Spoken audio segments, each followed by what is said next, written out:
Welcome back my channel. చూడండి friends, Vishnupriya గురించి చెప్పాలంటే స్ట్రాంగ్ ఆడతాను అని అనుకుంటుంది, కానీ స్ట్రాంగ్ ఆడలేదు. ఎందుకంటే అమ్మాయి చాలా వీక్. స్ట్రాంగ్ అనుకుంటుంది కానీ గేమ్లో స్ట్రాంగ్ లేదు. నిఖిల్తో పులిహోర కలపాలని చూస్తుంది, కలపలేకున్నది. సోనియా వరకు వస్తే లాస్ట్ సీజన్లో సీజన్ 7 బిగ్ బాస్ సీజన్ 7లో పల్లవి ప్రశాంత్ అండ్ రతిక యావర్ ఎలా డబుల్ గేమ్ ఆడిందో రతిక వాళ్ళిద్దరితో సేమ్ థింగ్ దీంట్లో కూడా సోనియా నిఖిల్ అండ్ పృథ్వీరాజ్తో సేమ్ డబుల్ గేమ్ ఆడుకుంటుంది. సేమ్ బిగ్ బాస్ 7లో ఎట్లుందో సేమ్ పల్లవి ప్రశాంత్ యావరు అండ్ రతిక. దీంట్లో Sonia, Prithviraj, Nikhil same double game.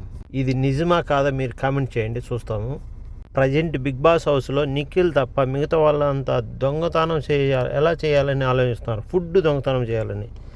చిల్లిగా game అయితే గేమ్లో దొంగతనం అంటే ఓకే. ఫుడ్ విషయంలో గేమ్ కూడా కాదు, తిండి విషయంలో దొంగతనం, ఎదుటి వాళ్ళది ఫుడ్ దొంగతనం ఎలా చేయాలనేది ఆలోచిస్తున్నారు. వాళ్ళ చికెన్ మటన్ అనేది తీసేసుకునేది, చేసుకొని తినేసేది. ఇవి ఎస్పీని ఇదంతా స్టార్ట్ చేసింది కాబట్టి ఎస్పీని పేరన స్టార్టింగ్, తర్వాత మిగతా వాళ్ళంతా చేస్తున్నారు. బయట నేను ఒక విషయం చెప్పాలని అనుకుంటున్నాను. బయట యూట్యూబ్ చేసేవాళ్ళు కొందరు ఆదిత్య ఓంను, విష్ణుప్రియను, మరికొందరిని నేను లేపుతాను అంటున్నారు. వాళ్ళకు డబ్బు అవసరము, అందుకని నేను లేపుతాను అంటున్నారు. మిగతా వాళ్ళకి డబ్బు అవసరం లేదా? మిగతా వాళ్ళు గేమ్ ఆడటం లేదా?